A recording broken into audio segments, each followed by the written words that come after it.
म्हणेन की असे एन्काउंटर वरचेवर झाले पाहिजे. तोपर्यंत कृषी समाज जो आहे बलात्कारी त्याच्यावरती वचक बसणार नाही. त्याच्यामुळे मी खास स्वतः त्यांचं अभिनंदन करायला आले. पण हायकोर्टामध्ये या संदर्भात आता सुनावणी सुरू आहे आणि त्यामध्ये हायकोर्टाने काही प्रश्न उपस्थित केलेले आहेत. एकूणच कुठेतरी पॉलिटिकल पक्षाची राजकारण्याची बायको म्हणून बोलत नाहीये. मी आज इथे महिला म्हणून बोलते. मला स्वतःला एक मुलगी आहे आणि मी तमाम महिलांच्या बाजूने बोलते की आमच्यामध्ये इतकी असुरक्षिततेची भावना निर्माण झालेली आहे. आम्ही जे दररोज पेपरमध्ये वाचतो इथे हिंस्त्र गुन्हे घडतायत, नुसते बलात्कार होत नाहीत, बलात्कार केल्यानंतर इतके वाईट पद्धतीने खून होतोय. त्याच्यामुळे मी ॲज अ महिलांची रिप्रेझेंटेटिव्ह बोलते. तुम्ही राजकारणी काय बोलतायत, समोरचे विरोधी पक्ष काय बोलतायत, कोर्ट काय बोलतंय, मला त्याच्याशी कोणाशीही पडलेली नाहीये. मी ॲज अ महिला बोलते की आज महिला म्हणून मला अभिमान वाटला आणि मी त्या पोलिसांचं कौतुक करते की आम्हाला सुरक्षिततेची भावना जर निर्माण व्हायची असेल तर असे एन्काउंटर झाले पाहिजे. पण घरच्यांकडनं देखील कुठे प्रश्न उपस्थित केले जात आहेत.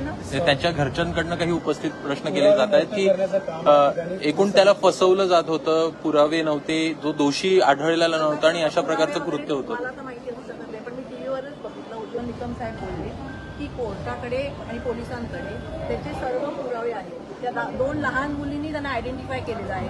जी आयडेंटिफिकेशन टेस्ट असते त्या 2 लहान मुलींनी त्याला ओळखलेलं आहे आणि त्यांनी भरपूर उदाहरणं दिली टीव्हीवरती उज्ज्वल निकम साहेबांनी की हे एवढे सगळे पुरावे पोलिसांकडे आहेत. म्हणजे असं होऊ शकत नाही की त्यांच्या विरुद्ध पुरावे नाही. पण कोर्ट केस ही जितक्या वेळ चालते ना तितक्या वेळ तुम्ही महिलांमध्ये असुरक्षित भावना जास्ती निर्माण होते. की आज दिल्लीच्या क्राईममध्ये 6 वर्षांनी फाशी लागते. ती महिला मेल्यानंतर इतकी हॉरिबल अवस्थेत तिला मारली होती. तर त्याच्यानंतर तुम्ही 6 वर्ष त्या माणसाला जगण्याचा हक्क मिळेल. आपण शक्ती कायदा नुसता बोलतो, आम्हाला हा शक्ती कायदा पाहिजे. तुम्ही लोकसभेत पास करा, विधानसभेत पास करा, नका करू, आम्हाला महिलांना हा शक्ती कायदा अभिप्रेत आहे. अंमलबजावणी दिसत नाही त्यामुळे डिले होते. कसं आहे, पोलिसांनी त्याचं काम केलं तरी कायद्याचा फीस पडतो. 6 वर्ष झाली की त्या मुली आता त्या लहान मुली आहेत. तुम्ही 6 वर्षांनी त्यांना कोर्टात उभं केलं की त्यांच्या लक्षात नाही का की पुरुष आहे का, तो कोण आहे, त्यांनी काय केलं, त्या किती लहान वयाचे असतात. हे असे 1-2 महिन्यातच निकाल लागले पाहिजे. तुम्ही कोर्टात निकाल लावले 1 महिने तर अतिउत्तम आहे, नाही लागले तर हे अतिउत्तम. पण कुठेतरी लोकशाहीला हे सगळं मारक आहे असे देखील प्रश्न दुसरीकडनं दिसतात. महिलांवरती अत्याचार होतं ते लोकशाहीला मारक आहे. ते लोकशाहीला पूरक येतं आणि ज्या स्पीडनी वाढताय म्हणजे मी गेल्या महिन्यात गेलं तर एका दिवसात 3 बलात्कारासाठी मी 3 महिलांना भेटले. ते लोकशाहीला पूरक येतं तुम्हाला जर वाटत असेल तर हेही लोकशाहीला पूरक आहे. महिलांना विरोधकांनी सत्ताधाऱ्यांना कोणीच पकडण्याचं काम पण आहे. मी तुम्हाला सगळ्यांना आठवतो की हैदराबादला एका मुलीवर बलात्कार झाला होता आणि 4 बलात्कारांना हैदराबाद पोलिसांनी ग्राउंडवरती एन्काउंटर केलं होतं. तेव्हा हेच विरोधी पक्ष आता जे सकाळी बोंबलत आहेत त्यांच्या वृत्तपत्रात त्या हैदराबादच्या पोलिसांचं कौतुक केलेलं होतं. मग हैदराबादच्या पोलिसांना वेगळा न्याय आणि महाराष्ट्रातल्या पोलिसांना वेगळा न्याय असा कसा असू शकतो. जर त्यांनी एन्काउंटर केलं त्यांची कौतुक केलं पाहिजे, तर ह्यांनी एन्काउंटर केलं असेल तर ह्यांचंही कौतुकच केलं पाहिजे. शेवटी तो काय संत नव्हता ना, तो बलात्कारी होता. मुलींनी त्याला ओळखलंय, मुलींनी पुरावे दिलेले आहे. महिला म्हणून त्यांच्या पोलिसांच्या कशा आता काय बोलणं झालं. मी त्यांना असं सांगितलंय, मला खात्री आहे की सरकार आणि पोलीस डिपार्टमेंट कायद्याने त्यांना संरक्षण त्यांच्या बाजूने वकील उभे करतील. मी त्यांना सांगितले आमची ही वकिलाची पक्षाची टीम आहे, तुम्हाला लागलं तर आम्हाला सांगा, आम्ही आमचे वकीलही तुम्हाला देऊ. एकूणच महिला म्हणून जर का बघा त्यांची बायको मी कुठल्या पुरुषाला आवडेल की महाराष्ट्रात बलात्कार होतात. मला एक पुरुष दाखवा तिला सांगेल की अरे वा छान होतंय. त्याच्या बाजूला कोणालाही हे पटणार नाही.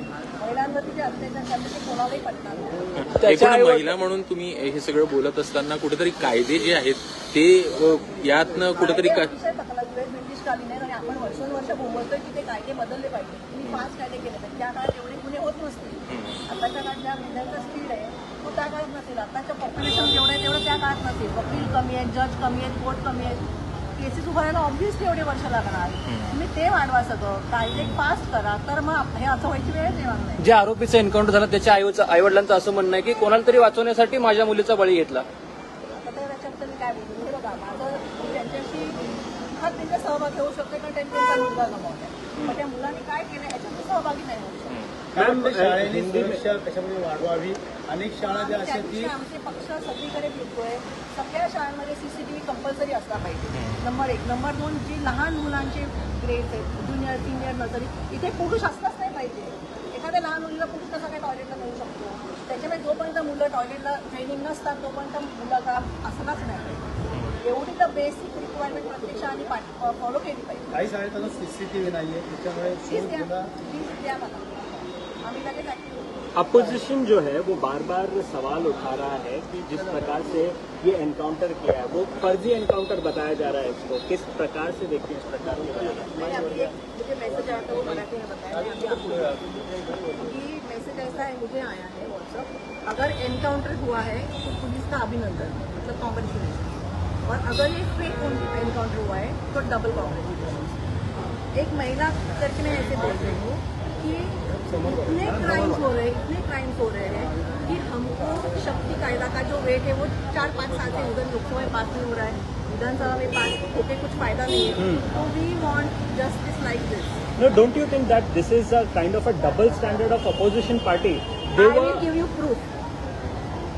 5-6 साल पहले हैदराबाद में ऐसा ही एक केस हुआ था. एक लड़की के ऊपर 4 लोगों ने रेप किया था. हैदराबाद की पुलिस ने उनको ओपन ग्राउंड में लेके उनका एनकाउंटर किया था. तभी हमारे यहाँ के जो अभी ओपोजिशन लीडर्स है जो डेली सुबह चिल्लाते हैं, उनके पेपर में वो एनकाउंटर स्पेशलिस्ट का उनकी बहुत वाहवाह हुई थी. तो मैं पूछती हूँ कि हैदराबाद की पुलिस को अलग न्याय और महाराष्ट्र की पुलिस को अलग न्याय, ऐसा क्यों है? भाषा बदल गई है विपक्ष की, पहले कुछ और बोल रहे थे अब कुछ और देखो, बोल रहे हैं. विपक्ष को कुछ भी बोलने दो. मैं एज अ महिला बोल रही हूँ, मैं महाराष्ट्र की महिला को रिप्रेजेंट करती हूँ. आज हर एक महिला खुश है, और मैं तो ऐसे बोलती हूँ कि ऐसे एनकाउंटर्स अगर और हो गए तो पुरुष जो है, जो रेपिस्ट है, जो मेंटालिटी है, उनमें दहशत हो जाएगी कि नहीं, हम ऐसा नहीं कर सकते, इधर इमीडिएटली हमको न्याय मिले.